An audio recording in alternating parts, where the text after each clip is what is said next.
السلام علیکم dear and respected learners, spiritual reflection میں آج اللہ رب العزت پر بات ہوگی۔ اللہ کے بارے میں احساس کو جانیں گے۔ اللہ تعالیٰ کو محسوس کرنے اور اسے پانے کے لیے سب سے پہلے یہ بات سمجھنی ضروری ہے کہ اللہ ہے کون، کس حالت میں ہے۔ اس بات کو سمجھنے کا سب سے آسان اور بہترین طریقہ یہ ہے کہ یہ ججمنٹ لی جائے کہ اللہ تعالیٰ نور السماوات والارض ہیں، وہ سراسر نور ہیں جو لامحدود اور لامکان تک پھیلا ہوا ہے۔ اللہ کی خوشبو بھی نور ہے، آنکھیں بھی نور ہیں، سانس بھی نور ہے، اس کا کلام بھی نور ہے، علم اور حلم بھی نور ہے۔ گویا ربانیت کا ہر رنگ جو ہم تصور کر سکتے ہیں نور ہی نور ہے۔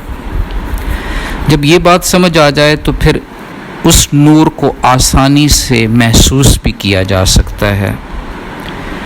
اپنی ہی آنکھوں کے نور پر نظر دوڑا لیں، کائنات کے حسن کا تصور کریں، چہرے کے نور کو دیکھ لیں، ہوا کے اندر نور کے ذرات کو محسوس کر لیں، قرآنی آیات کا نورانی چہرہ ملاحظہ فرما لیں، سورہ نور پڑھ لیں، سمجھ لیں، نور محسوس ہونا شروع ہو جائے گا۔ سورہ فاتحہ پڑھ لیں، اللہ کے کلام کی تاثیر، نور کی ٹھنڈک محسوس ہونا شروع ہو جائے گی۔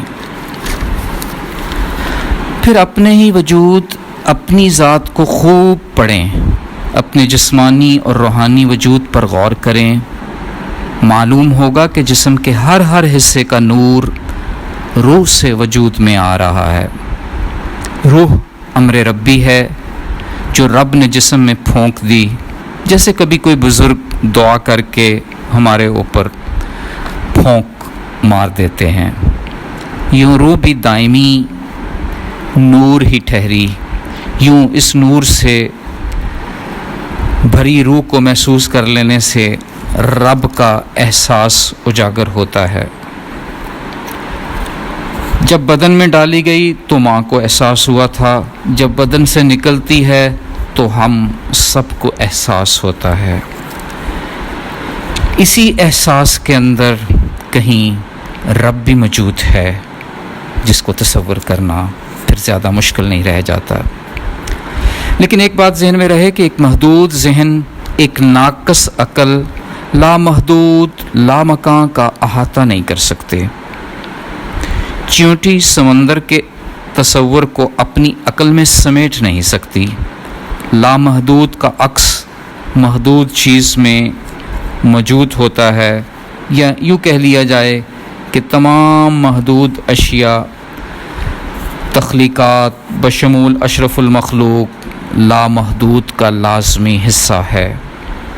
رب عظیم کی لامحدودیت مکمل نہیں ہوتی جب تک کہ انسان کی محدودیت اس کا حصہ نہ بن جائے۔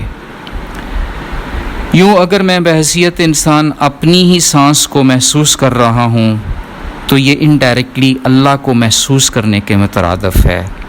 اللہ کو کسی بھی شکل میں محسوس نہ کرنے کا مطلب یہ ہوگا کہ میں اپنے ہی وجود کی نفی کر رہا ہوں۔ اگر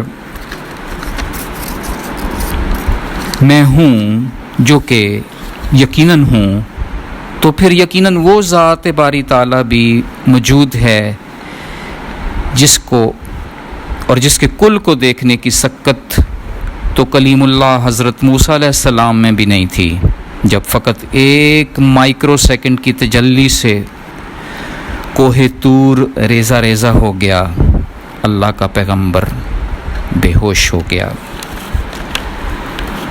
یوں جب رب کا احساس، اس کی فیلنگ ہماری سانس کا حصہ بن جائے، ہمارے دل کی دھڑکن کا ایکو سسٹم بن جائے، ہماری آنکھوں کی روشنی بن جائے، تو اس ذیلی سوال کا جواب آسان ہو جاتا ہے کہ اسے کہاں اور کیسے پایا جائے۔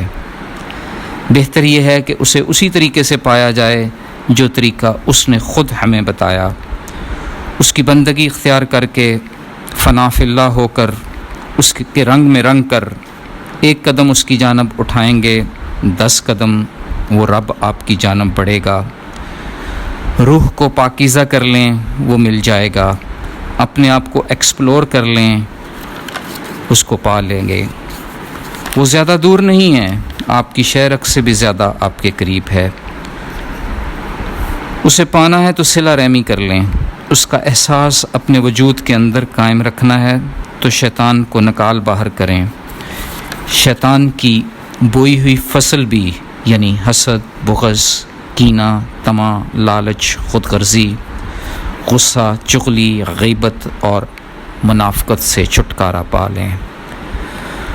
وہ زیادہ دور نہیں ہے، وہ ادھر کہیں ہے، وہ آپ کے ساتھ ہے، اسے آپ محسوس بھی کر سکتے ہیں، اسے آپ پا بھی سکتے ہیں۔